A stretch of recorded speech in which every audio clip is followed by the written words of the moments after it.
Hi everyone, welcome to the part 2 of the yesterday's lecture. अगर किसी ने part 1 नहीं देखा है तो उसका जो लिंक है आपको डिस्क्रिप्शन में मिल जाएगा। ये वीडियो सीरीज के अंदर हम लोग वीकली करंट अफेयर्स को कवर करते हैं 2 पार्ट्स के अंदर। पिछले हफ्ते के जो हॉट टॉपिक्स होते हैं करंट अफेयर्स के, जिनकी बहुत ज़्यादा प्रोबेबिलिटी होती है एग्जाम में आने के लिए, उनको हम 2 पार्ट्स में कवर करते हैं। This is the second part. My name is Rohit गर्चा, this is Abhimanyu IAS, which has more than 25 years of experience in this particular field and has given out more than 2200 positive selections since 1999. Let's begin the lecture, and for complete course watch till the end of the video, जहां पे मैं आपको detail में बताऊंगा कि what the master course of current affairs 2024 is all about. Right now sit attentively, try to understand each and everything. Let's begin.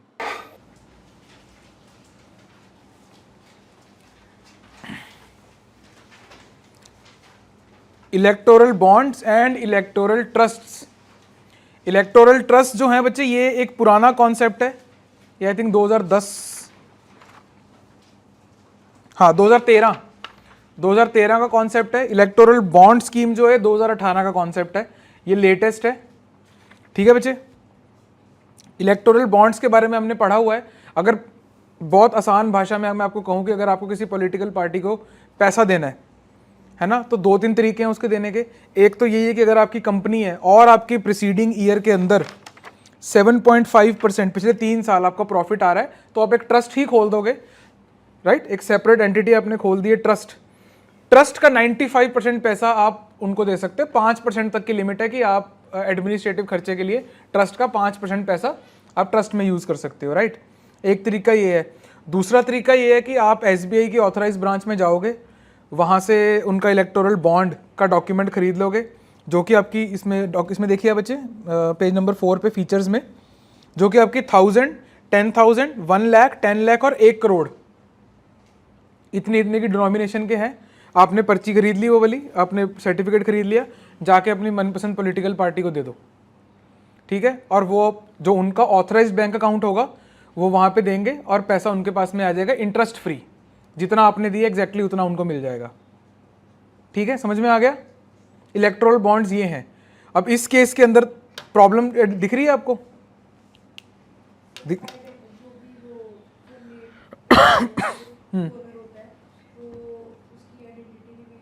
हाँ, उसकी identity नहीं है कहीं पे भी, एक जगह है बस। किस जगह?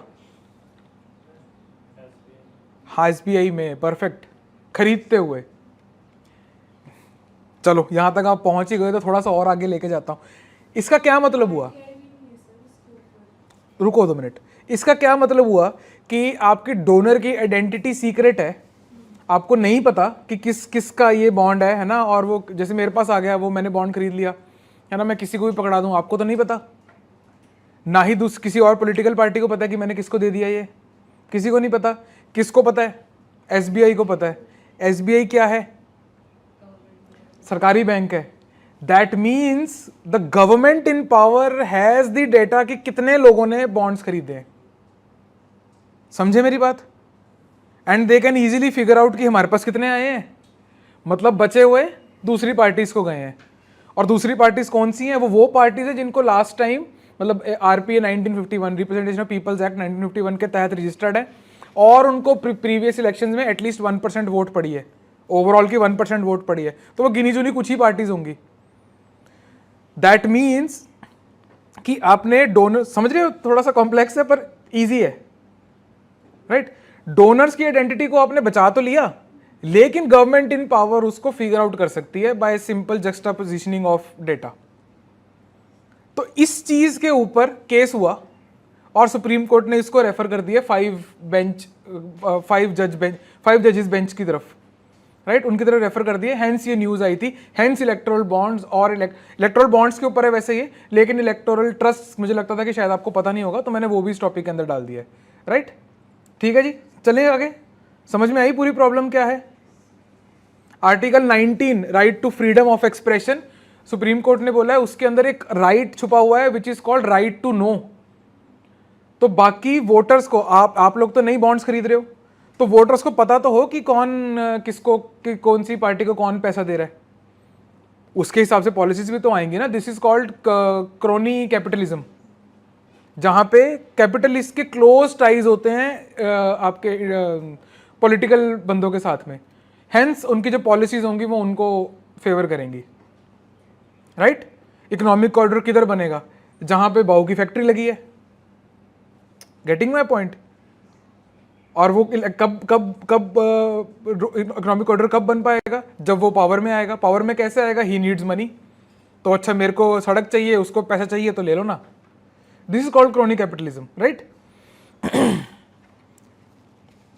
आइए बच्चे, इसलिए इस टॉपिक को थोड़ा सा ब्रेक लेके पढ़ा हमने, थोड़ा सा हैवी है, डाइजेस्ट करने में थोड़ी सी तकलीफ होगी।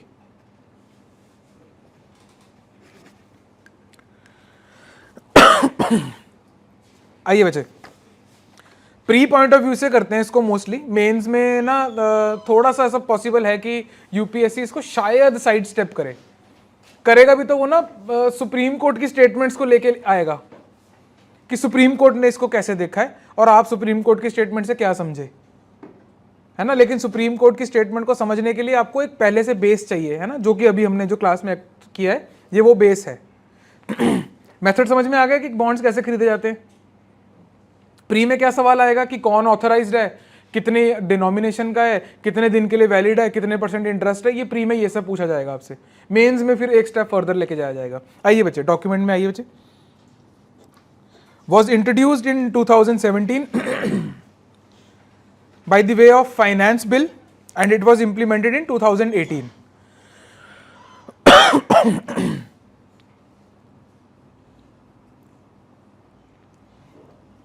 So as a means for individuals and entities to make donations to registered political parties while maintaining donor anonymity. Trust के अंदर डोनर एनोनिमिटी नहीं है, क्योंकि ट्रस्ट का बेसिक फंडा ही ये होता है कि आपको अपनी जो बुक्स हैं उसको पब्लिश करना होता है, उसके ऑडिट्स होते हैं। तो ट्रस्ट का एग्जैक्टली पता होता है कि ये ट्रस्ट है तो इसने किसको पैसा दिया है। और ट्रस्ट में जहां से पैसा आता है वो भी रजिस्टर्ड होता है ना। तो वो ट्रांसपेरेंट ज्यादा है, ये कम है।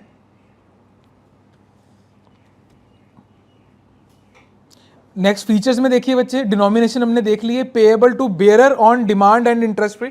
ऑन डिमांड मतलब कि जब भी वो जाके सबमिट कर देगा वो डिमांड होगी कि ये मेरे को, डीडीज नहीं बनाते थे हम डिमांड ड्राफ्ट पहले फीस भरने के लिए, हाँ सेम ही है, सेम तो नहीं सिमिलर है।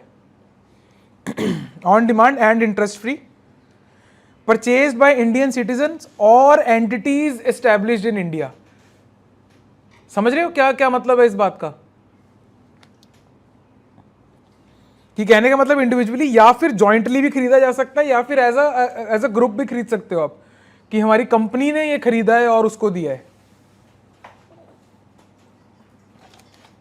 बच्चे यहां पे ना वैलिडिटी लिख लीजिए साइड पे अब।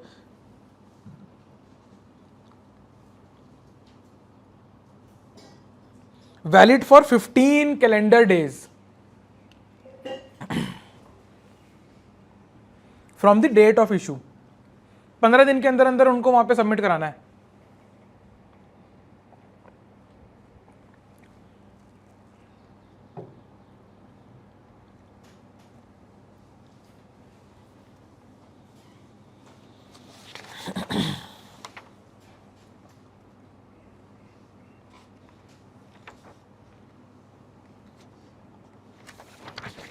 ठीक है बच्चे, एसबीआई ऑथराइज्ड इशूअर। इसके अलावा ओनली दी, ये बच्चे ये इंपॉर्टेंट है, सारा प्री का सामान है इसके अंदर, ये एवरीथिंग इज, ये प्रीलिम्स बेस्ड है ये इसके अंदर, इसको बहुत ध्यान से कर लेना। पीसीएस में हाई चांसेस हैं इसके क्वेश्चन आने के, क्योंकि इलेक्शन का टाइम होगा जब पीसीएस चल रहा होगा। ठीक है, आइए बच्चे, only the political parties registered under section 29A of the RPA. PCS वाले तो इसका सेक्शन वगैरह भी याद कर लें, 29A RPA 1951 and have secured not less than 1% of the votes polled in the last general elections to the House of People या फिर Legislative Assembly are eligible to receive electoral bonds। अब वहां पे जाओगे, एसबीआई नहीं मना करेगा आपको, वो दे देगा, बेच देगा आपको। 1 करोड़ का चाहिए 1 करोड़ का लेके चले जाओ, कोई इशू नहीं है। है ना। आप किनको दे सकते हो, वो ये लिस्ट है, ईसीआई की वेबसाइट पे मिल जाएगी, इलेक्शन कमीशन ऑफ इंडिया की वेबसाइट पे मिल जाएगी। इसके साइड पे ना फटाफट वो लिख लो बेनिफिट्स। अब लाए हैं इतनी बड़ी चीज तो बेनिफिट्स तो बताएंगे ही ना। क्या होंगे बेनिफिट्स इसके?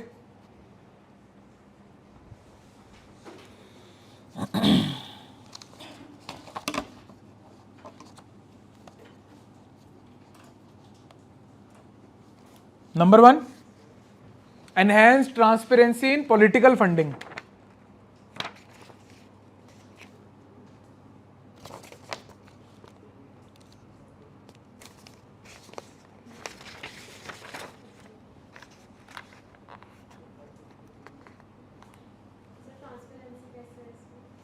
ये सरकार ने कहा है ट्रांसपेरेंसी इन द सेंस कि अब हमें पता है कि जैसे मैं वही डेटा ही ढूंढ रहा था बच्चे।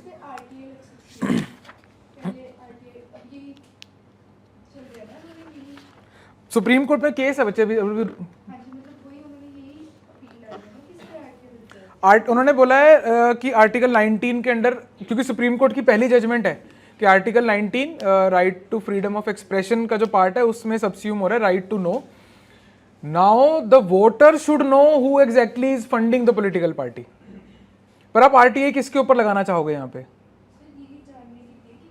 किसको दो? मैंने आरटीआई भरी, मैं ये किसको दूं, किसको एड्रेस करूं? ये आरटीआई एसबीआई को करूं, वो तो बता देगा।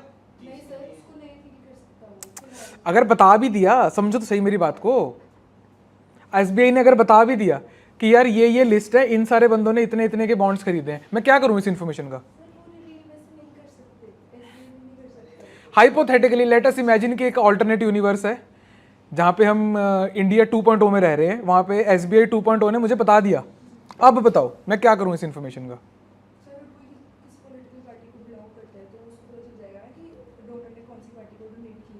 कैसे पता लगेगा वो? आप एसबीआई हो, मैंने आपसे वो खरीदा, बॉन्ड खरीदा, मैंने फाड़ के फेंक दिया साइड पे, आपको नहीं बताया, आपको पता लग गया कि मैंने खरीदा है, क्या आप क्या इससे जज कर पाओगे?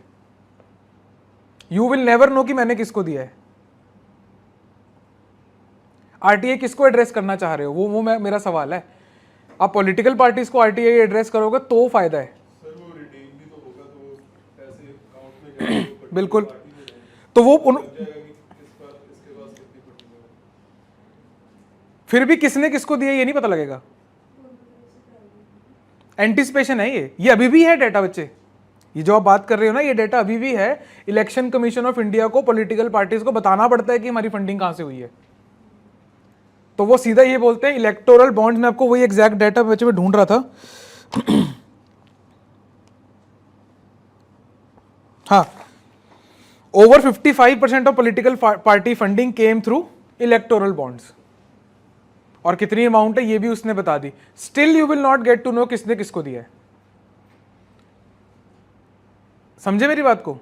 अब बताओ मैं आरटीआई की चिट्ठी किसको लिखूं?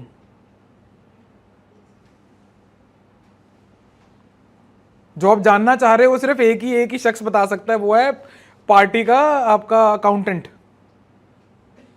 रजिस्ट्रार, पार्टी का रजिस्ट्रार।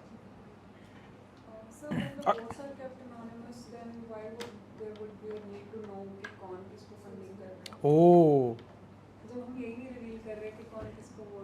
ये तो आपने बहुत बड़ा इशू उठा दी।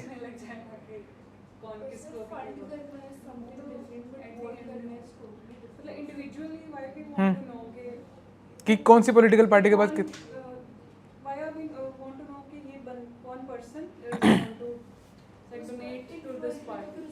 ओ बच्चे उस तरफ को मत जाओ, बहुत गलत जा रहे हो, बहुत गलत जा रहे हो, बहुत गलत जा रहे हो। बचो बचो थोड़ा सा इस पे। हाँ, आप समझ रहे हो, ये 20-30 रुपए चाय की पेमेंट के पैसे नहीं है, ये हजारों करोड़ की बात हो रही है, जिससे इलेक्शंस का फेस बदला जाता है, जिससे आपके मतलब कंट्री चल रही है ये पूरी। आपने उन पॉलिटिशियंस के नीचे आके काम करना है जो कि हो यार रुक जाओ।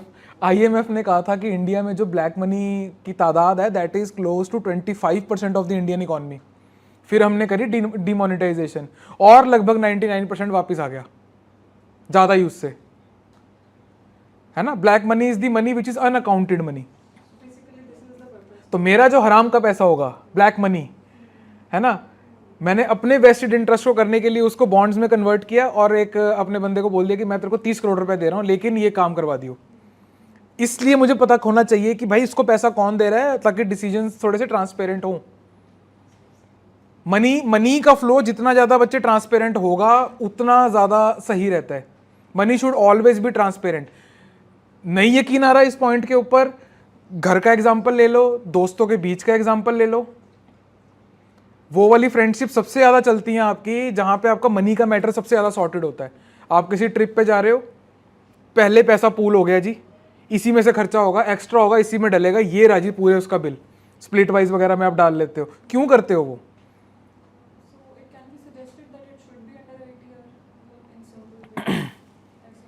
वही तो मेरा सवाल था बच्चे आपसे कि मैं किसको किसको दूं आरटीआई की application. Election commission of India का अगर कोई नाम देता तो मैं बोलता कि हाँ अच्छा ऑप्शन है। ईसीआई से पूछा जा सकता है कि आप मेंटेन करो जी डेटाबेस।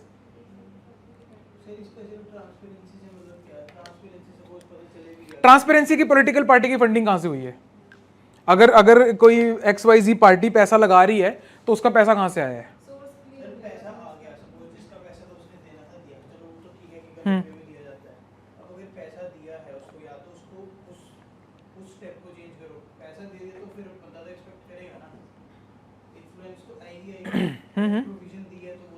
तो तभी तो हमने ट्रांसपेरेंसी पे बात करी है। पैसा देने को तो गलत कहा ही नहीं एक भी बार। हाँ हाँ, तो आप थोड़ा सा संभल के करोगे ना अगर कोई गलत काम करना है तो।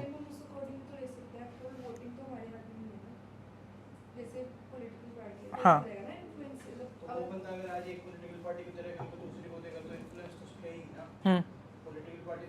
स्टिल आपके ऊपर एक चेक लग गया ना अब।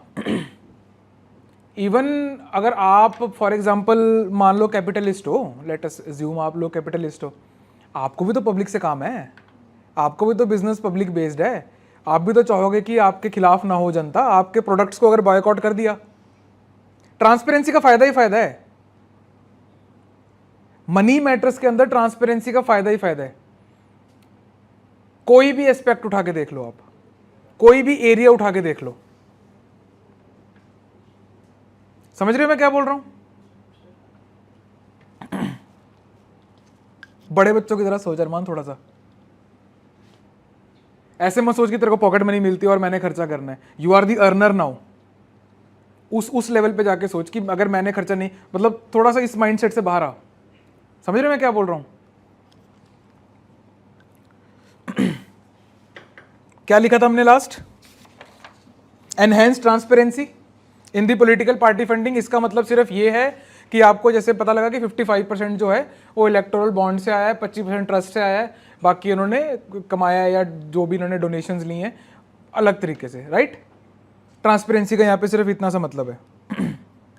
Discouragement of cash transactions. Bonds खरीदते हुए तो डॉक्यूमेंट लगेगा ही, बैंक में जाओगे तो।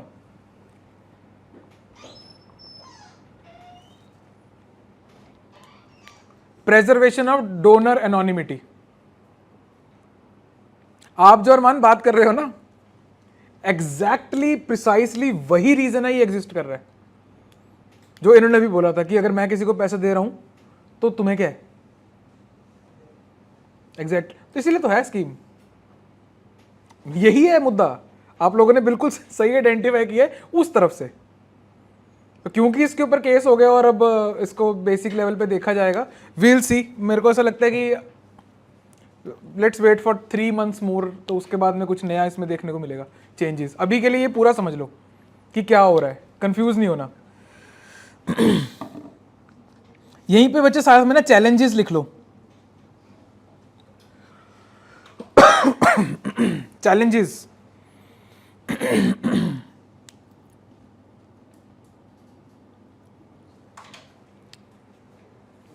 hidden identities of donors,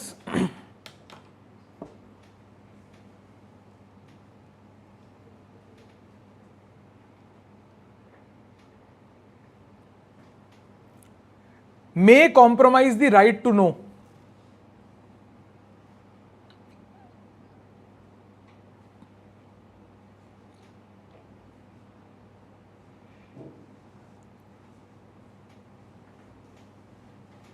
bracket में लिख लो,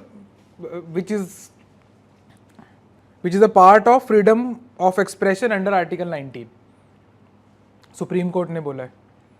जैसे मैंने को बताया ना कि पॉलिटिकल पार्टीज को फंड करने के लिए बहुत सारे तरीके हैं।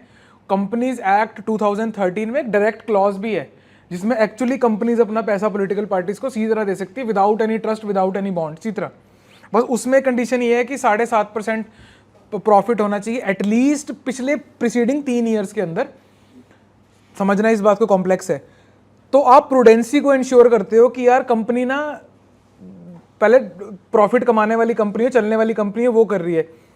लेकिन हमने जब से ये ट्रस्ट वाला सिस्टम इसके अंदर इंक्लूड किया है ना, ट्रस्ट तो आप बना सकते हो, ट्रस्ट के अंदर कोई प्रॉफिट की रिक्वायरमेंट नहीं है। Hence the political funding comes from the shell companies, कि रैंडमली ऐसी कंपनी खुली, शेल कंपनी बनाई, शेल कंपनी के थ्रू ट्रस्ट बना और ट्रस्ट ने सारा पैसा जो है 95% उसको दे दिया और कंपनी थोड़े टाइम बाद उन्होंने कर दी बंद। और वहाँ उन्होंने दिखा दिया कि ईटी से मिला है, इलेक्टोरल ट्रस्ट से मिला है पैसा। Getting my point? Companies act 2013 में ऑलरेडी पॉलिटिकल डोनेशन का क्लॉज है। लिख लो बच्चे इसको भी, चैलेंजेस में ही लिख लो। एज पर कंपनीज एक्ट 2013, अरमान समझ में आ रहा है क्या बोल रहा हूं मैं? ये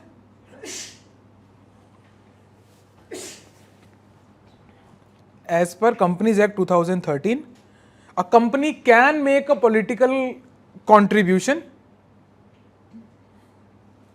ये लूप होल है इसका, इलेक्टोरल बॉन्ड्स और इलेक्टोरल ट्रस्ट का कॉमन सा लूप होल है ये। Only if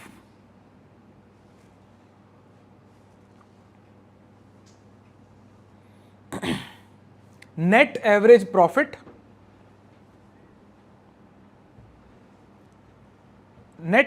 profit of 3 preceding financial years is at 7.5%। Clear हुआ मुद्दा थोड़ा सा इलेक्टोरल बॉन्ड्स का और ट्रस्ट का? पॉलिटिकल फंडिंग कैसे हो रही है इंडिया में, ये समझ में आया? इसके अलावा एक और स्टडी है जो कि बताती है कि मैक्सिमम डोनर्स कौन है पॉलिटिकल पार्टीज के। That is real estate, bye the वे, है ना। Real estate is the top donor of political parties.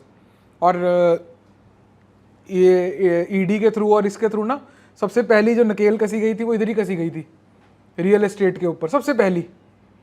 और आपकी जो लोकल पॉलिटिकल पार्टीज थी, छोटी पार्टीज जो होती हैं लोकल एरिया की, उनकी फंडिंग चोक हो जाती है इससे। Hence we need electoral bonds, इस टाइप की चीज, anonymous funding. Getting my point? कारण है इन सब चीजों का, थोड़ा सा कॉम्प्लेक्स इशू है, इतना आसान नहीं है ये। ऐसी नहीं है कि इसके ओपोजिशन में पार्टीज आ नहीं रही हैं, बट क्योंकि वो लोकल पार्टीज हैं, छोटी पार्टीज हैं, वो उसमें नहीं आएंगी आपके क्राइटेरिया में। RPA 1951, 1% votes in the previous general elections. चकरा गया, सर चकरा गया थोड़ा सा? समझ में आया क्या हो रहा है? अब डिपेंड करता है सवाल क्या पूछा गया है। बात घूमी हुई है सारी, हमारी समझ में लेट ही आएगी क्योंकि काम ही इसका कंफ्यूज करना है। Getting my point?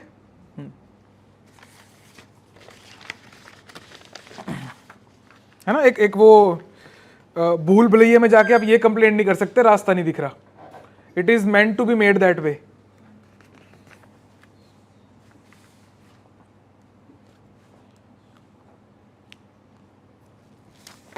कहाँ थे बच्चे हम? हाँ, डॉक्यूमेंट आ जाइए एक बारी।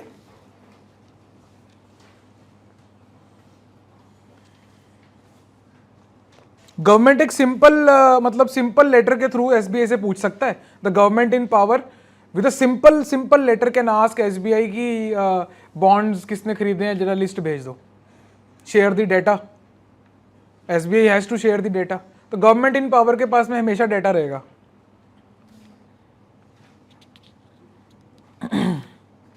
इसका मतलब समझ में आया इलेक्टोरल बॉन्ड्स का? Voters will not know who is donating, ये मुद्दा है इसमें। इलेक्टोरल बॉन्ड्स में जो डोनर्स की प्राइवेसी को प्रोटेक्ट किया गया है वो सिर्फ और सिर्फ वोटर से किया गया है। हाउ? जिस पॉलिटिकल पार्टी को पैसा आ रहा है उसको तो पता ही है कि मुझे आ रहा है, मुझे दे रहे हैं। पार्टी इन पावर को पता लग गया कि मेरे पास कितना आ रहा है वर्सेस बचा वो बाकी को कितना जा रहा होगा, सिर्फ और सिर्फ वोटर्स को नहीं पता। लिख सकते हो इस लाइन को, only the voters will not know, बस यही स्टेटमेंट है। इलेक्शन कमीशन को भी पता है, उसको डिस्क्लोज करना है।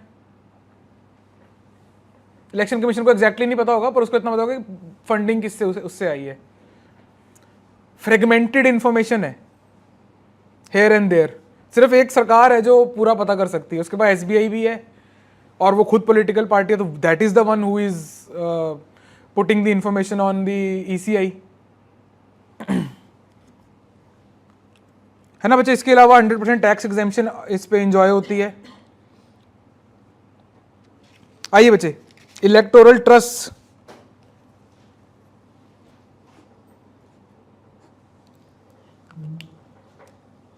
यहां पे बच्चे आप लिख लीजिए, the scheme was notified by CBDT,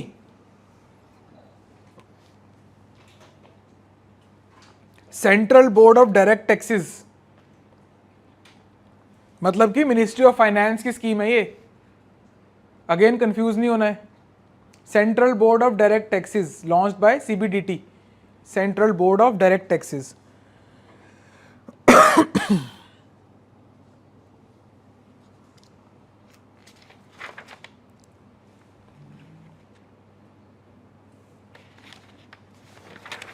only the companies registered under section 25, next लिखिए बच्चे, only the companies registered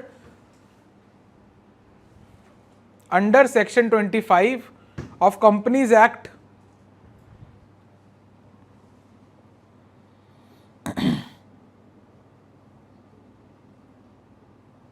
are eligible for electoral trust.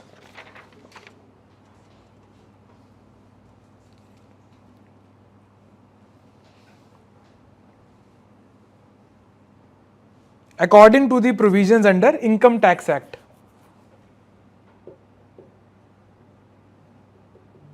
बस यही इसमें थोड़ी सी हटके चीज़ है बच्चे, कि ये आपका central board of direct taxes इनके अंडर है ये, अंडर द प्रोविजन, क्या लिखा हमने, under income tax act 1961 and income tax rules 1962।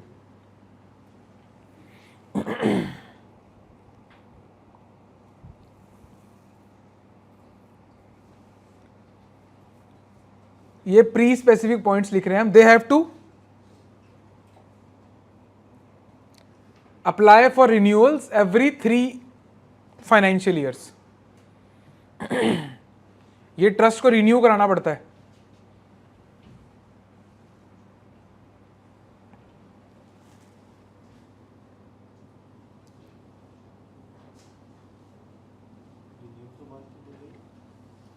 Every 3 financial years, हर 3 साल में ट्रस्ट रिन्यू कराना पड़ेगा। और इसके अलावा ये बच्चे, ये भी इंपॉर्टेंट है, trust are permitted to set aside maximum 5%। Trust are permitted to keep are permitted to set aside maximum of 5% for administrative expenses। Trust चलाना भी तो है, वहां पे अकाउंटेंट पैसे लेता है, फाइल करने होते हैं आपको, रिटर्न्स फाइल करनी है, तो 5% आप रख सकते हो। इसका क्या मतलब हुआ, that 95%, minimum of 95% has to be donated to a political party. ठीक है, ये मतलब है इस बात का।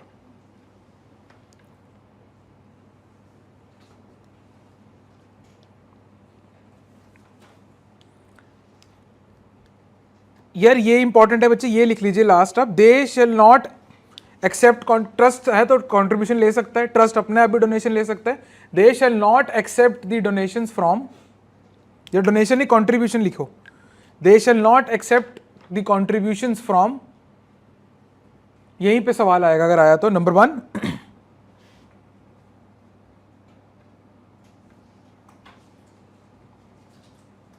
Not a citizen of India, अगर इंडिविजुअल है,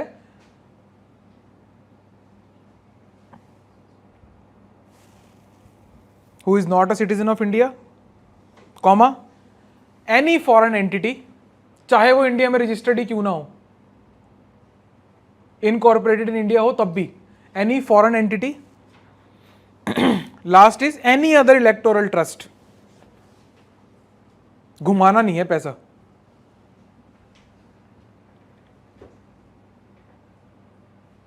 जैसे वो होता है ना कि आप अपने दोस्त से सुबह 5,000 रुपये ले लो, शाम को उसको 5,000 वापस कर दो, तो आप कह सकते हो कि हमने आपस में 10,000 का ट्रांजैक्शन करी है आज।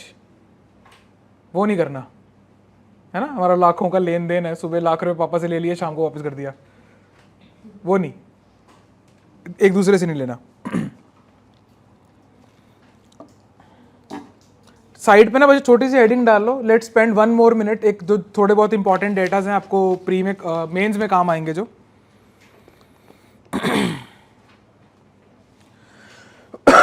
बुलेट पॉइंट्स ऐसे लिख लीजिए हेडिंग डाल के। EB provides privacy to donors,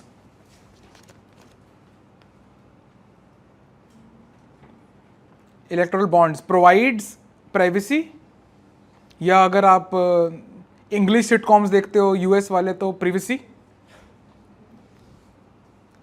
provide privacy to donors.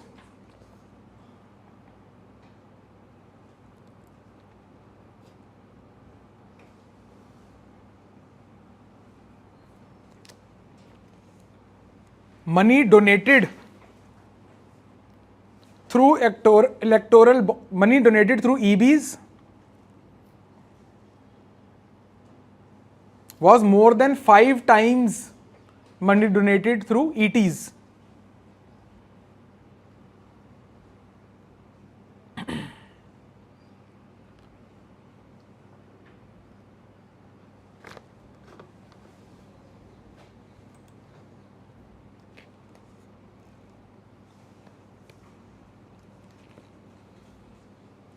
Last point लिखिए इसमें, 55% of political party funding came through EBs।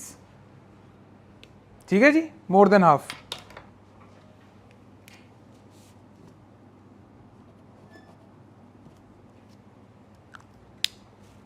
Government ਨੂੰ ਵੀ ਪਤਾ ਕਰ ਸਕਦੀ ਹੈ ਡਾਟਾ ਵੀ ਕਰ ਸਕਦਾ ਫਿਰ ਪ੍ਰਾਈਵੇਸੀ के लिए ਤਾਂ ਕਰੀ ਵੋਟਰਸ ਤੋਂ ਹੈ ਜਿਹੜਾ ਵੀ ਡੋਨੇਟ ਕਰਦਾ ਵਾ ਮਨੀ। हाँ, डोनर को उसमें मतलब प्राइवेसी का मतलब बच्चे यहाँ पे ये हुआ, अगर बहुत आसान भाषा में कहें, जो आपका डॉक्यूमेंट है ना 1,000 वाला या 10,000 वाला, उस पर नाम नहीं है आपका। सरकार भी एग्जैक्टली नहीं पता कर पाएगी कि आपने मतलब आम आदमी पार्टी को दे दिया या कांग्रेस को दे दिया। समझ रहे मैं क्या बोल रहा हूँ? हाँ, उसको इतना पता मेरे को नहीं आया, खरीदा तो है इसने, मेरे पास नहीं आया, तो मतलब इन दोनों में से किसी के पास गया होगा। हाँ, उस मामले में है ना, घूमी हुई चीज है ना, मतलब इतना इतना आसान नहीं है ये, मतलब देखा जाए तो कॉम्प्लेक्स है मामला। हाँ जी, सर ये बेसिकली इसका एक मुद्दा है कि पब्लिक को पता चलेगा किसने दिए, कि हाँ यस और नो। ओ ऐसे मत फंसा यार। सर इतना यस, दोबारा बताना क्या, कैसे पब्लिक को कैसे? इसका ये चाहते हैं ना, ये ट्रांसपेरेंसी हो कि पता चले कि किसका पैसा कहाँ गया। Basically कौन चाहता है, किसकी तरफ से बात कर रहे हो आप? जो अब केस है सुप्रीम हाँ, कोर्ट हाँ, में, हाँ, वो हाँ। भी जो कंटेंशन, कोड ऑफ कंटेंशन ये है ना कि अब वोटर को पता चले कि किसका पैसा कहाँ है। हाँ, ये इन्फॉर्मेशन आम होनी चाहिए। और फिर अच्छा फिर क्या पता चलेगा, सपोज अभी हमें पता है कि कौन किसकी तरफ किसकी फेवरेट सपोज, देन व्हाट? अरे यार, सारी इन्फॉर्मेशन के ऊपर तुमने एक साथ में सवाल खड़ा कर दिया कि हमें कुछ भी क्यों ही पता है, सर मतलब किसकी कितनी सैलरी। किंग मेकर्स का पता लग एक वे ये है, अब तुम उस इन्फॉर्मेशन का क्या करोगे वो तुम्हारे इंटेलेक्ट के ऊपर, जितना तुम्हारा डोंगा होएगा तुम उतना पानी भर लोगे उसमें। अब पर मैं बोल रहा हूं सागर का एक्सेस तो दो, तुम्हारे पास कप होएगा, कप में भर के आ जाना, किसी के पास चम्मच होएगा वो चम्मच में आ जाएगा। Getting my point? इन्फॉर्मेशन का एक्सेस तो हो, समझ रहे हो? ये सवाल ने ना सारी इन्फॉर्मेशन के ऊपर एक साथ उंगली खड़ी कर दी। कि हम क्यों पूछ रहे हैं कि आप सरकार ने कौन सा कॉन्ट्रैक्ट कितने में बेचा? Why are we asking then? RTI at first place exist क्यों कर रहा है? सर ठीक है कि access to information is very important, हाँ, बट फिर उसको कोई उसका मतलब चेंज भी तो आना चाहिए ना उसकी वजह से। सिर्फ एक्सेसिंग द इन्फॉर्मेशन ही थोड़ी, उसको हमें कहीं ना कहीं पता ना that this is creating a problem, या तो फिर हम टुवर्ड सॉल्यूशन जाएं। हमने एक चीज हो गया, ठीक है, वेरी वेल एक्सेप्टेड कि हाँ इन्फॉर्मेशन, एक्सेस टू इन्फॉर्मेशन ही नहीं है, वो हाँ, बहुत इंपॉर्टेंट है, राइट, तो ये इंश्योर कर देगा। हाँ, उसके बाद का क्या मतलब, वो तो कहीं ना कहीं इनडायरेक्टली अभी भी पता है ना, नो डाउट मासेस को नहीं पता, बट वैसे तो एक आइडिया है कि क्या होता है। नहीं आइडिया। सर जैसे अगर एक बार रिवील हो गया तो जो डोनेट कर रहे हैं वो भी तो सोचेंगे ना डोनेट करने से पहले कि कितना Exactly. वो कर रहे हैं, तो One of the factors. वही आ जाएगा। चेक्स लगते हैं, अकाउंटेबिलिटी जब आती है ना, उस पे चेक लगता है। ये तो धमकी पे आ जाता है यार।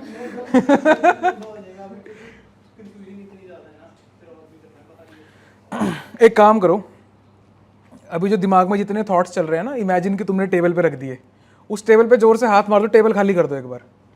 Now just pick it up the thoughts जो तुमने एक्चुअली रेलिवेंट है इस टॉपिक के लिए, कि तुम क्या पूछना चाह रहे हो एक्चुअल में। बहुत सारी चीज़ें एक साथ पूछ रहे हो तुम। मैं आपको ये बोल रहा हूँ, सबसे पहले तो बेसिक प्रिंसिपल उठाओ ढूंढ के, कि जो इन्फॉर्मेशन है, जो अकाउंटेबिलिटी है, जो ट्रांसपेरेंसी है, वो एक अच्छी चीज़ है या बुरी चीज़ है? चलो अच्छी चीज़ है। एसेंशियल है या नहीं है? ऑक्सीजन भी अच्छी चीज़ है, पर एसेंशियल भी है ना? विराट कोहली की सेंचुरी भी अच्छी चीज़ है, एसेंशियल तो नहीं है। तो ये अच्छी चीज़ है या एसेंशियल भी है? पहले मुझे ये बताओ। इन्फॉर्मेशन, तुम वहां पे कंफ्यूज्ड हो कोर लेवल पे, कि तुम्हें ना अच्छी तो लग रही है, एसेंशियल नहीं लग रही। बस फिर आराम से कर ले यार, कोई बात नहीं। ठीक है बच्चे, चले आगे। एक्चुअली में ये चीज़ें बहुत सिंपल हैं सारी, ज़्यादा मतलब कुछ भसड़ है नहीं है इन चीज़ों में। कोर प्रिंसिपल पकड़ो, अकाउंटेबिलिटी अच्छी है या बुरी है? क्यों भाग रहे हैं हम अकाउंटेबिलिटी के पीछे चारों तरफ? क्यों हम डिजिटाइज कर रहे हैं सारी चीज़ें?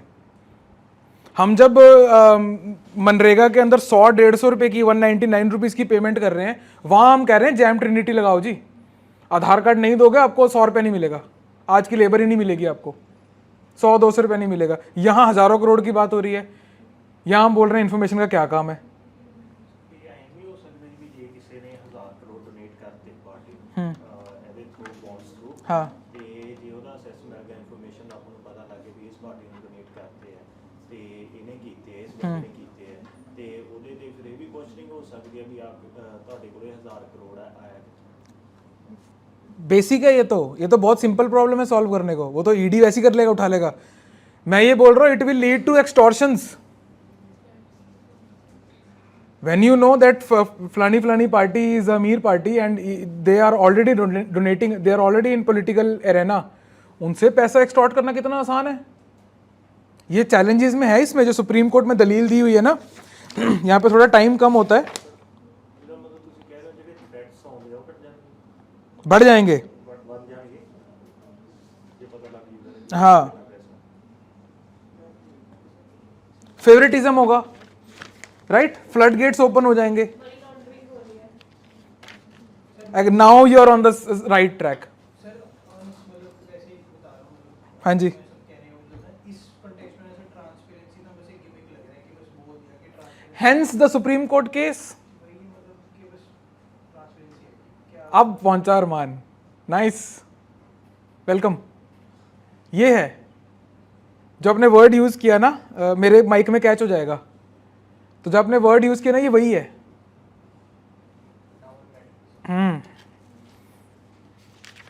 अब इसकी ग्रेव के ऊपर हम RIP लिख सकते हैं, बिकॉज एक्चुअली अब तू पी में है, पीस में।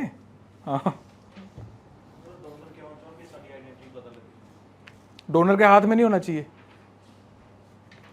ऐसा तो मैं भी नहीं चाहूंगा मेरी इनकम टैक्स को पता लगे।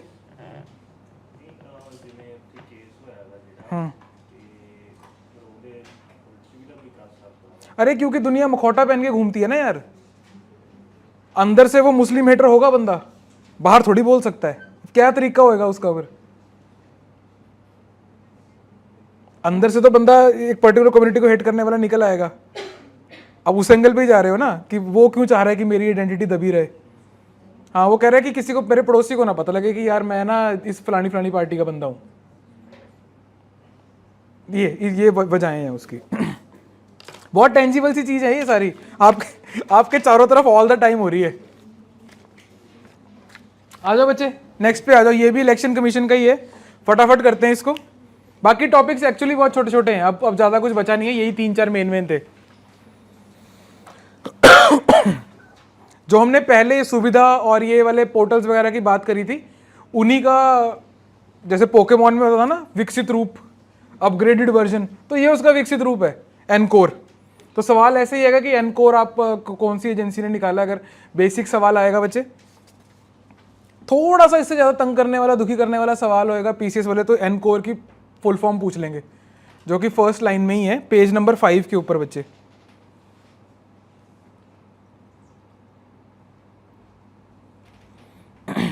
पर्पस देखिए इसका, Encore offers a seamless platform for returning officers. Core returning officers के लिए है ये मेनली। क्या करेंगे वो? To handle various aspects of the electoral process. कौन से एस्पेक्ट्स होते हैं? Including candidate nomination, affidavit submission, voter turnout tracking. और वोटर टर्नआउट ट्रैकिंग ऐसे भी नहीं कि मतलब कि कितनी हुई थी टोटल, एग्जैक्टली भी किस समय पे पीक आया। फेज 1 में ज़्यादा थी, फेज 2 में ज़्यादा थी, फेज 3 में ज़्यादा थी, फर्स्ट हाफ में ज़्यादा आ रही है, सेकंड हाफ में ज़्यादा आ रही है। तो ये आपको प्रॉपर एक ग्राफ बना के दे देगा कि किस समय पे ज़्यादा पीक होती है वोटर्स की, है ना। तो आप लंच टाइम आगे पीछे कर दोगे ना फिर उस हिसाब से, मतलब एन नंबर इन्फॉर्मेशन का फ़ायदा, एफिशिएंट हो जाएगा मामला। बताया अरमान, तो लंच पे एग्री कर गया, इतनी बड़ी हजारों करोड़ की बात करी थी। आइए बच्चे, voter turnout tracking, counting, results management and data administration. मतलब कि वोट डलने से लेके काउंटिंग वाउंटिंग सब इसमें इंक्लूडेड है। क्यों मैं इस पर स्ट्रेस दे रहा हूँ कि वहाँ पे कंफ्यूज मत हो जाना कि यार ईवीएम्स होती हैं काउंटिंग में, ये कैसे काम में आएगा। नहीं, ये इसमें ये भी काम में आएगा, ये इंटरफेस भी काम में आएगा, इंटीग्रेटेड सिस्टम है ये। Second is encore counting application, scrutiny application, online nomination affidavit portal, candidate affidavit portal, encore nodal apps. ये देख लेना कि इन सबका एग्जैक्टली मतलब क्या है, हालांकि जो नाम है वही इसका मतलब भी है।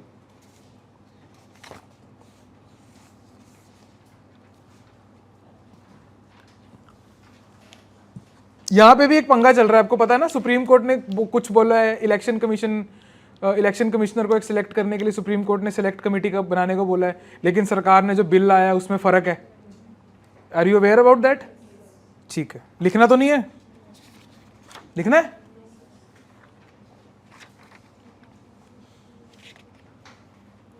ठीक है, सुप्रीम कोर्ट ने बोला है बच्चे, उन्होंने बोला है कि आपका prime minister, leader of opposition and chief justice of India, इन 3 को मिलकर सिलेक्ट कमेटी में डालना है, जो कि आपका इलेक्शन कमिश्नर चुनेगा। सरकार ने जो बिल डाला है, बिल का, हाँ, prime minister, union cabinet minister, leader of opposition of the highest majority वाली, लार्जेस्ट ऑपोजिशन पार्टी, उन्होंने ये 3 लोग डालने हैं। मतलब मेजॉरिटी सरकार की रहेगी इसमें, और चीफ जस्टिस को आउट कर दिया। हालांकि सेपरेशन ऑफ पावर के अंदर बात ठीक भी है, 3 ही लेग्स हैं उसमें, पर अगर जुडिशरी भी इंक्लूड हो तो ज़्यादा ट्रांसपेरेंट रहेगा मामला, राइट। चलिए बच्चे आगे चलते हैं। पाकिस्तान का वो अफगान क्राइसिस के बारे में सुना होगा बच्चे आपने, है ना। पाकिस्तान ने बोल दिया है कि by the way Pakistan is one of the major hubs for immigrants, refugees. और पाकिस्तान वो जो रिफ्यूजी कन्वेंशन है उसका सिग्नेटरी नहीं है। Pakistan is not obliged to keep refugees, hence कभी भी वापस जाने को बोल देते हैं वो, राइट। और पाकिस्तान में भी जो गवर्नमेंट है that is also a care taker government, समझो इस बात को। समय थोड़ा कम रहेगा, थोड़ा दौड़ना पड़ रहा है, पर साथ दौड़ो। पाकिस्तान में जो करंट गवर्नमेंट चल रही है वो एक केयर टेकर गवर्नमेंट है। केयर टेकर गवर्नमेंट को एक फायदा होता है कि उसके एक्शंस को ना वो अकाउंटेबल नहीं होती। किसको अकाउंटेबल पकड़ोगे? हैंस जितने भी ट्रेडेड डिसीजन होते हैं ना वो केयर टेकर गवर्नमेंट ले लेती है। अफगान माइग्रेंट्स को उनको निकालना, 6 लाख माइग्रेंट्स को निकालना, ये कोई अच्छी बात नहीं है। ह्यूमैनिटेरियन क्राइसिस है ये बहुत बड़ा, राइट। इवन अफगानिस्तान के तालिबान ने बोल दिया कि भाई थोड़ा आराम से, धीरे, इतने सारे भेजोगे हम भी कहाँ से रखेंगे। उनमें से आधे तो वो हैं जो फ्लड करके भागे थे, मे बी यूएस एलाइज जिन्होंने इन्फॉर्मेशन प्रोवाइड करी होगी, और वो वाली वीमेन जो यहाँ पे अर्न कर रही थी वो वापस जाके अर्न नहीं कर सकती, उनकी एजुकेशन जॉब्स दोनों बैन है अफगानिस्तान तालिबान के अंडर, राइट। हेंस ये इसके 2 एस्पेक्ट्स हैं। पहला ये कि डिसीजन अभी क्यों लिया, राइट। दूसरा ये डिसीजन है क्या, इससे होगा क्या, क्राइसिस क्या है। आइए बच्चे डॉक्यूमेंट देखिए एक बार। पाकिस्तान ने क्या बोला है वो मैंने आपको स्टार्टिंग में इंफॉर्मेशन में दे दी है।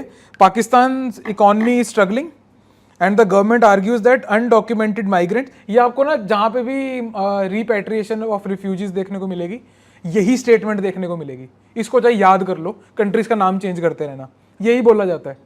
ट्रू भी है समवट, पर बोला यही जाता है। Argues that undocumented migrants who don't pay taxes, ये टॉन्ट है, who don't pay taxes are putting a strain on the country's limited resources. Government has accused Afghan migrants of being linked to terror attacks, street crimes and organized activities like drug trafficking. True भी है ना। पाकिस्तान में जब Afghan migrants आए थे तो India में भी ड्रग की प्रॉब्लम बढ़ गई थी, राइट। अफगानिस्तान से आपका ओपियोइड प्रोडक्ट्स इंडिया में बहुत आते हैं और फेमस भी बहुत है ना, क्योंकि केमिकल्स वहां नहीं पेनिट्रेट किए तो ड्रग्स उनकी थोड़ी प्योर फॉर्म में आती है विच इज लाइक्ड। तो ये प्रॉब्लम है इंडिया के लिए, right. Next is Pakistan has accused Taliban government of providing safe haven to militant groups. अगर आप थोड़ा स्माइल हंस लोगे इस पर तो कोई प्रॉब्लम नहीं है, मतलब आई वोंट माइंड कि पाकिस्तान एक साथ वाली कंट्री को एक्यूज कर रहा है कि आपने मिलिटेंट ऑर्गेनाइजेशंस को, या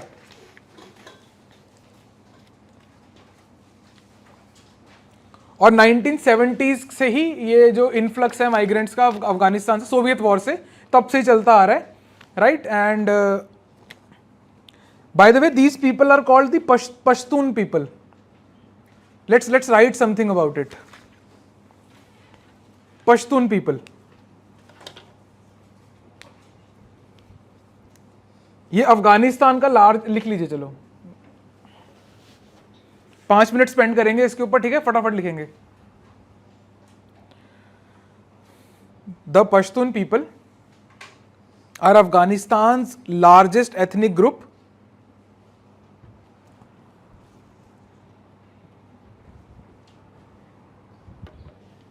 and Pakistan second largest ethnicity.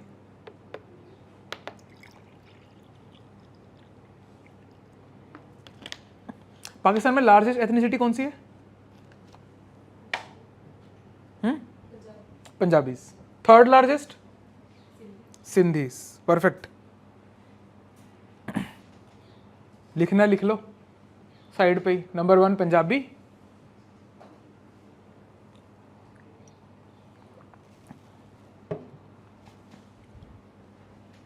%39 लोग पंजाबी हैं पाकिस्तान में। ये थोड़ा बहुत बचे हुए हैं वो हंसी मजाक चलता है, that is due to this 39%। Third is Sindhis 15%।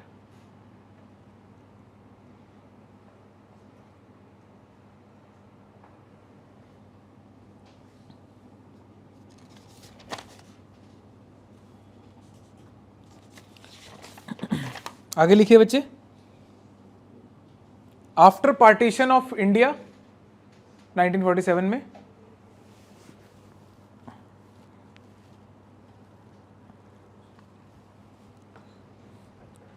Pashtuns called for Pashtunistan,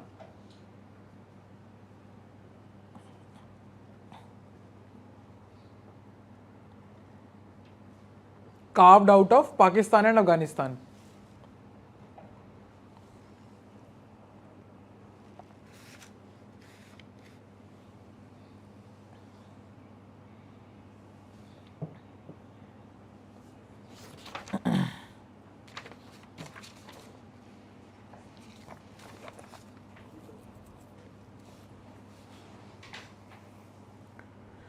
एक बारी ये भी लिख लें वाई नाउ, ये थोड़ा आपको बाकी चीज़ों को समझने में हेल्प करेगा कि पाकिस्तान ने अभी क्यों लिया है डिसीजन, है ना। अगेन स्पेस टाइम, स्पेस में ये हो रहा है लेकिन इसी टाइम क्यों हो रहा है, आइए वाई नाउ नंबर 1 शॉर्ट में लिखते हैं।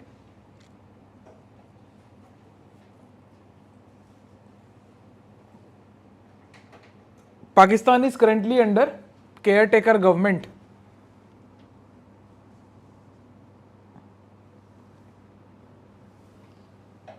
Pakistan is currently under a caretaker government, comma, until general elections of 2024. Until the general elections in 2024.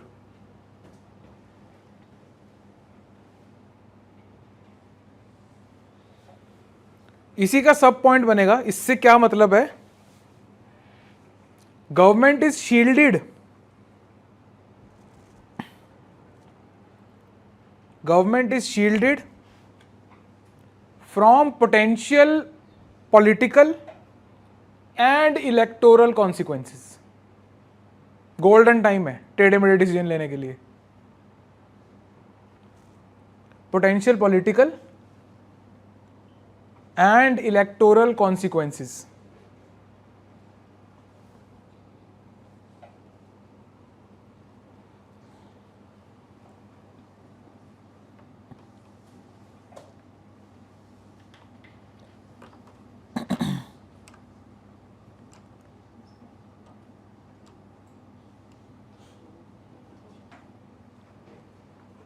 Consequences, consequences क्या होंगे, कैसे डिवाइड करोगे कॉन्सिक्वेंसेस को,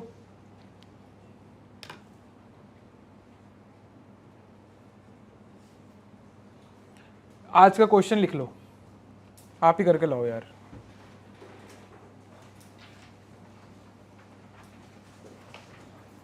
discuss the consequences, discuss the consequences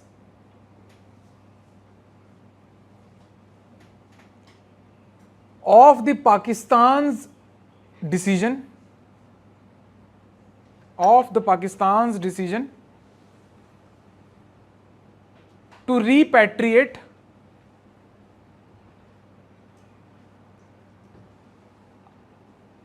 Afghan refugees, Afghan refugees. Seemingly simple, आसान है question, आसान ही है ये, ज़्यादा नहीं है इसमें कुछ। ये इसमें आपकी राइटिंग मतलब थोड़ा सा लैंग्वेज स्किल्स टेस्ट होंगी ज़्यादा, और ये जो टेम्पलेट आप लोग बनाओगे ना, ये कहीं पे भी रिफ्यूजी क्राइसिस होगा उसका आपका परमानेंट आंसर तैयार होने वाला है। मेहनत करके लिखना, ठीक है जी। जितनी मेहनत मोमोज की अच्छी रेडी ढूंढने में लगाते हो ना, उतनी थोड़ा एफर्ट डालना है इसके अंदर, सोचना।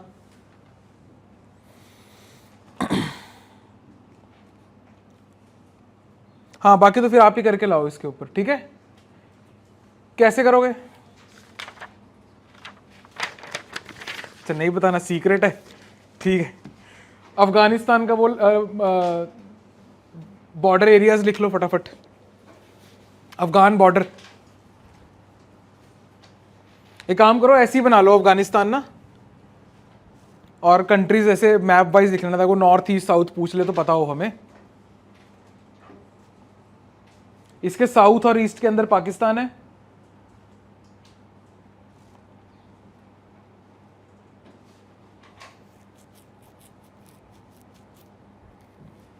इसके वेस्ट में ईरान,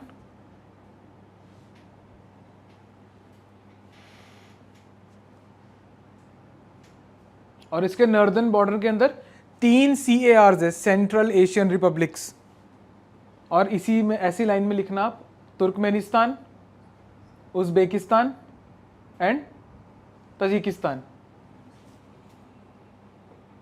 ना बच्चे किर्गिस्तान नहीं है।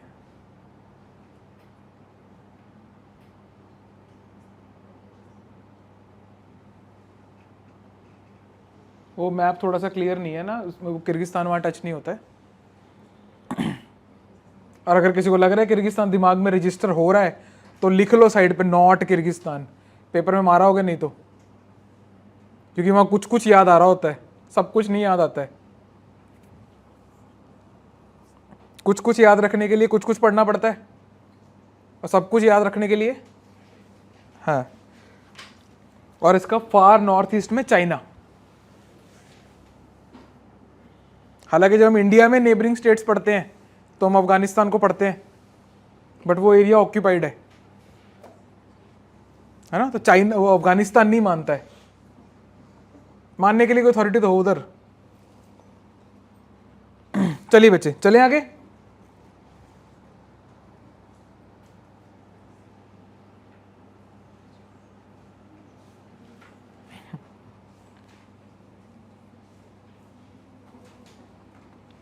एक प्रोजेक्ट लॉन्च हुआ है प्रोजेक्ट कुशा के नाम से, राइट, विच इज एक सैम सिस्टम है, ये surface to air missile system, right, और it is expected to be ready by 2028-29, है ना। और why it is written as desi S-400 is because ये उसी से इंस्पायर होके उसी के लाइंस के ऊपर बन रहा है। एंड S-400 कौन सी कंट्री से आया था? रशिया। और दो कंट्रीज के पास और सिमिलर सिस्टम है, एक तो इजराइल है आयरन डोम, जिसकी रेंज 70 किलोमीटर की है।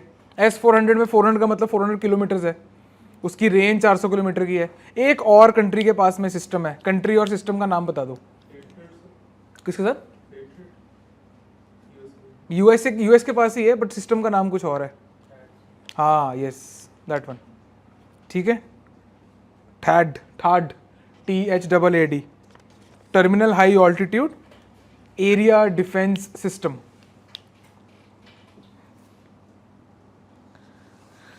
बच्चे एक बारी प्रोजेक्ट कुशा में लिखते हैं, रुको आप पहले इसमें आइए।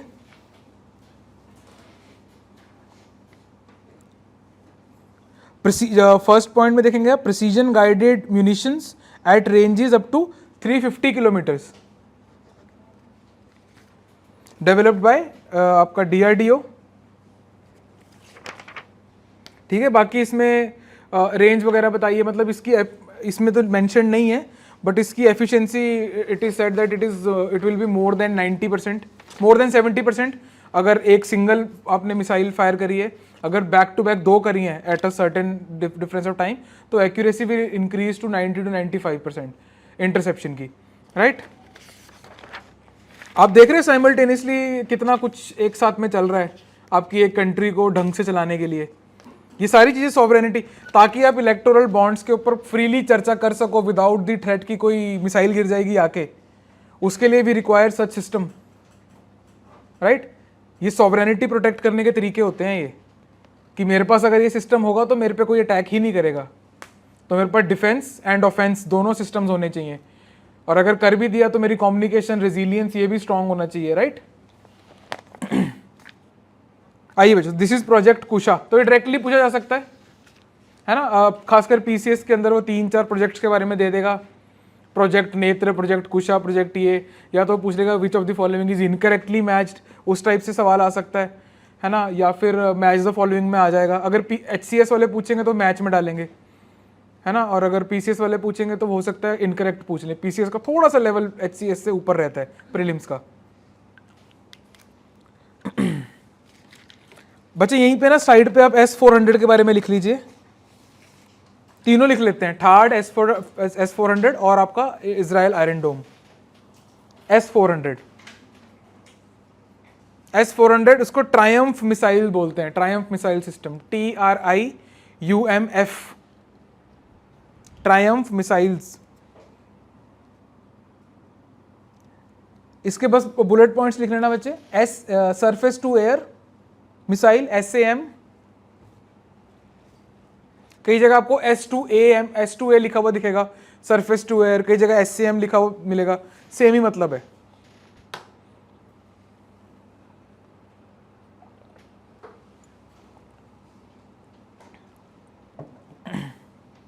डेवलप्ड बाय रशिया, ये यूएस के सिस्टम से सुपीरियर मिसाइल मानी जाती है। Developed by Russia, range 400 altitude, maximum altitude 30 kilometres, range 400 kilometres.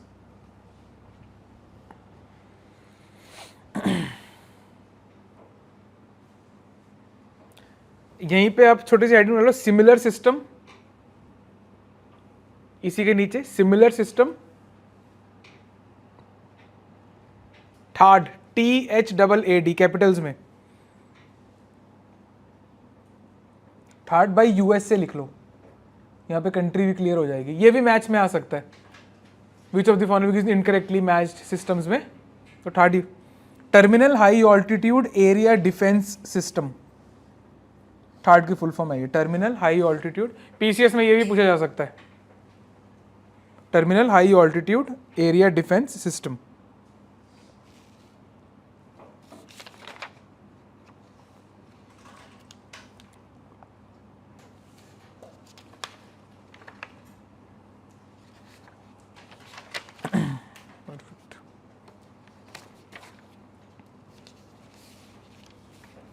चल ठीक है बच्चे, चलें आगे। अच्छा, इजराइल का आयरन डोम,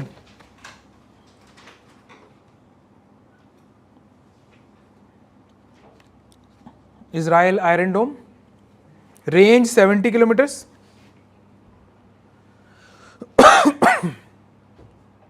रेंज 70,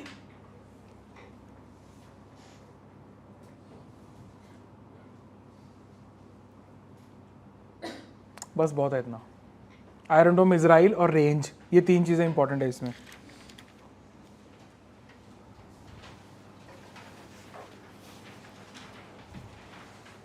ये रिपोर्ट हमने लास्ट ईयर भी डिस्कस करी थी, ग्लोबल टीबी रिपोर्ट, और हमने टीबी एलिमिनेशन के ऊपर भी बात करी थी, राइट।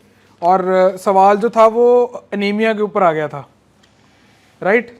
आपको खुद से पढ़ने को कहा गया था एनीमिया, तो जिसने अटेम्प्ट दिया होगा और पढ़ लिया होगा तो उसका फ़ायदा था उसमें। एक एक दो दो मार्क्स, मतलब फाइट ही लास्ट के 5-7 मार्क्स के लिए होती है ना, बाकी सारे सेम मार्क्स पे हर कोई पहुंच ही जाता है। आप सबका अभी राइट नाउ टेस्ट लिया जाए तो आप बहुत ही सिमिलर सा स्कोर करोगे, बहुत ही सिमिलर।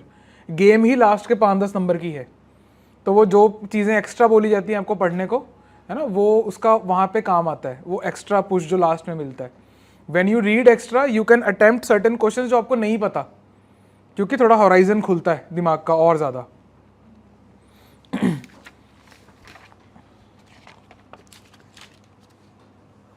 बच्चे इसमें अगर आप डॉक्यूमेंट देखेंगे, second point, TB remained world second leading cause of death from a single infectious agent after covid. मतलब इससे पहले ही लार्जेस्ट था, टॉप पे था ये टीबी, अभी भी प्रॉब्लम है ये। इसके अलावा द फोर्थ पॉइंट आप देखेंगे, India, Indonesia and Philippines collectively accounted for a large share, more than 60%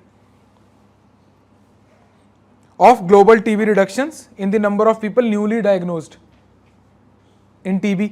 most of the patients भी आपको जो है यही मिलेंगे टीबी के। ट्रॉपिकल डिजीज है क्योंकि थोड़ी सी है। नेक्स्ट पेज पे आप आएंगे, इंडिया का जो बर्डन है of all TB cases it is 27%, लगभग 1/3 केस इंडिया में मिलेंगे आपको, followed by Indonesia and China. ये डेटा पॉइंट है, इसको एज इट इज याद कर लेना। पीसीएस वगैरह वाले रैंकिंग पूछ लेते होते हैं। एक ना बच्चे साइड पे आप वो बना लीजिए टॉपिक, टाइप्स ऑफ टीबी। ये ना आप स्टैटिक में हम थोड़ा मिस कर जाते हैं, बस ये लास्ट टॉपिक है, उसके बाद में जो बचे हुए टॉपिक्स हैं उनमें कुछ ज़्यादा दम है नहीं, वो इसीलिए रखे थे कि आपको आप पढ़ सको बाद में। हिंट है वो कि वर्ल्ड किस तरफ को जा रहा है। Types of TB, number 1 active TB,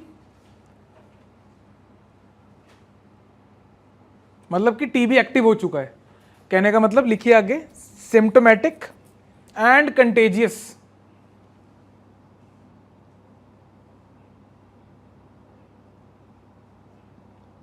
semicolon, bacteria rapidly multiply and invades different organs. Semicolon डाल के लिख लीजिए आगे, bacteria rapidly multiply and invades different organs of body. Second is miliary TB, MILIARY. ये आपका टीबी वाला काम भी सॉर्ट करा रहा हूं आज मैं, आ सकता है इस पे सवाल प्री में, यूपीएससी आईएएस की बात कर रहा हूं मैं. Miliary TB, rare form of active disease, rare form of active disease, comma bacteria enters blood stream. अगर बैक्टीरिया ब्लड स्ट्रीम में एंटर कर जाए बच्चे तो उसको बोलते हैं miliary TB.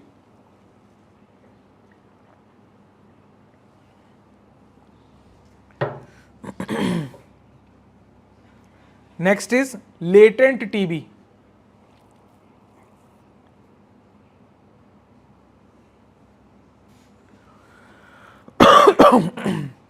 Bacteria is inactive, asymptomatic and contagious. वही कोरोना वाला सीन.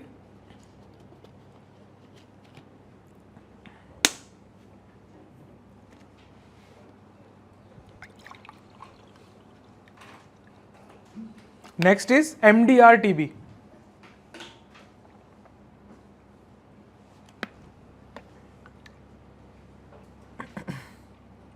क्या फुल फॉर्म होती है इसकी? Multi drug resistant TB. Resistant to treatment,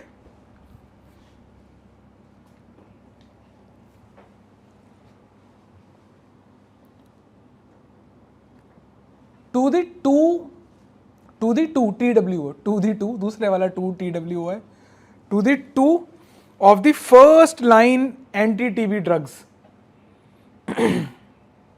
इसमें first line drugs, second line drugs, third line drugs TB में ऐसे होती है. तो पहली लाइन ड्रग्स के ऊपर जो रेजिस्टेंट है, 2 of the first line anti TB drugs या मेडिकेशंस. कौन कौन सी हैं वो लिख लीजिए ब्रैकेट में.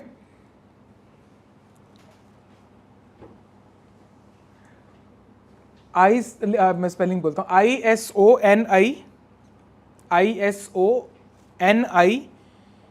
ISONIAZID, isoniazid. एंड दूसरी है रिफेम्पिन, RIFAMPIN. जो इन दो ड्रग्स से रेजिस्टेंट होते हैं उसको हम MDR TB बोल देते हैं.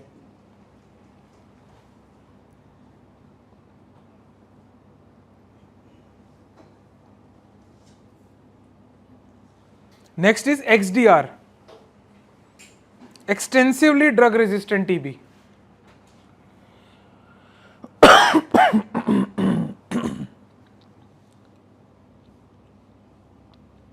resistant to at least 4 of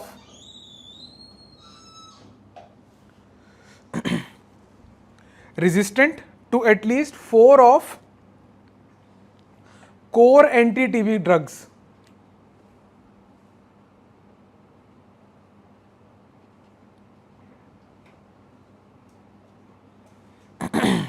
कौन कौन सी 4 होगी? पहली 2 वो वाली, ठीक है. तीसरी लिखिए,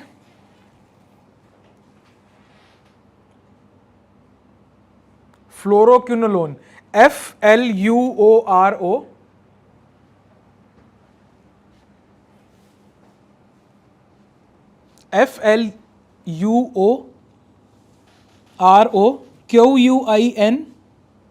QUINOLONE.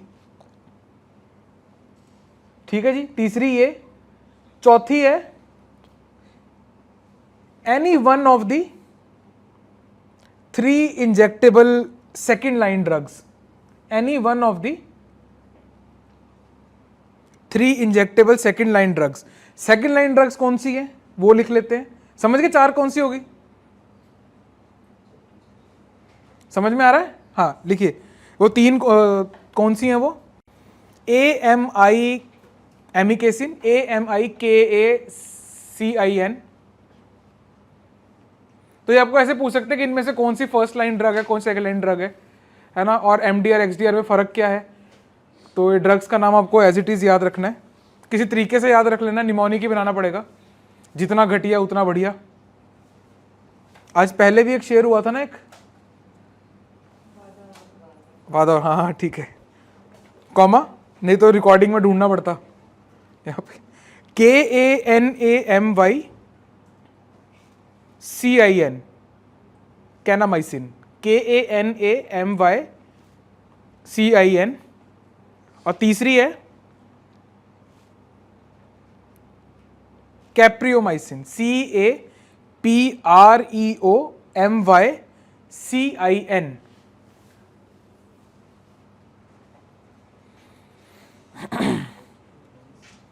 तो इन 4 ड्रग्स, एक इनमें से, 2 पहले वाली और एक जो मैंने आपको अलग से लिखवाई है, इन 4 ड्रग्स के अगर रेजिस्टेंस है तो उसको हम बोलते हैं XDR TB, right. Causal agent कौन है टीबी का? हाँ नाइस, लिख लो, TB causal agent mycobacterium tuberculosis. ये तो याद कर लो।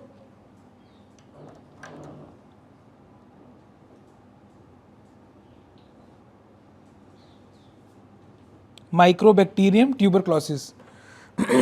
वैक्सीनेशन, BCG सुना हुआ है? BCG वैक्सीन, हाँ इसकी होती है वो vaccination, BCG। बैसिले कैलमेटे-ग्यूरेन, BACILLE, बैसिले, CALMETTE, GUERIN। ये पता कैसे आ सकता है टीबी के ऊपर अगर सवाल आएगा ना, क्योंकि ये बहुत ज्यादा एक्सटेंसिवली कवर हो चुका है ऑलरेडी। PCS में जो सवाल आएगा वो आएगा स्टेटमेंट बेस्ड, कि 3-4 स्टेटमेंट दे दी और उसमें से बोल दी which one of the following is incorrect, या 5 स्टेटमेंट्स दे दी और स्टेट बना दिया नीचे कि कितनी स्टेटमेंट्स ऊपर वाले में से सही हैं। तो वो जो चीज घुमाएगा ना वो इसी टाइप में घुमाएगा। या फॉर एग्जांपल पोलियो पे सवाल आ गया तो पोलियो की वैक्सीन को BCG वैक्सीन बता देगा वो, है ना। तो आपने याद रखना है कि बी का मतलब यहाँ पे बैसिले है, और हमारा बैसिलस एक टाइप ऑफ बैक्टीरिया होता है, शेप ऑफ बैक्टीरिया बोली जाती है, राइट। तो थोड़ा सा ध्यान में रखना है वहाँ पे। और first line anti TB drugs मैंने आपको ऊपर लिखवा दी हैं।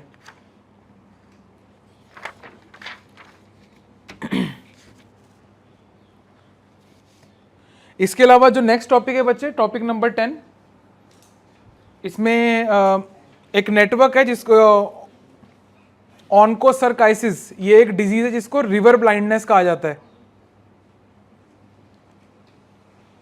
ऑन्कोसर्काइसिस, ठीक है बच्चे।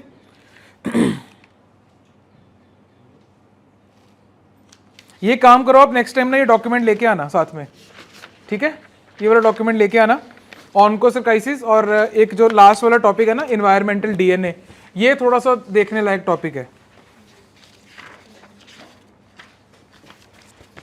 ठीक है बच्चे। Thank you so much. और आंसर्स आप तसल्ली से लिखना। बाकी ऑनलाइन बच्चों आपको आंसर्स मिल गए थे आपके, वो मैंने क्लास से पहले मेक श्योर किया था कि सारे पहुंच गए हों। आई थिंक आपके पास कल तक सारे आ गए होंगे, right. So keep on writing.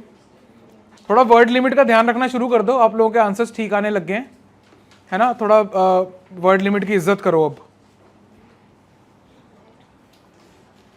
ठीक है बच्चे। Alright, thank you so much. So that is all about today's lecture.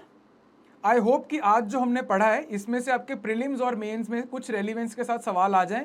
अगर सवाल आ गया इसमें से, you will definitely be having an edge over a major population of India who is preparing for the same examination right now.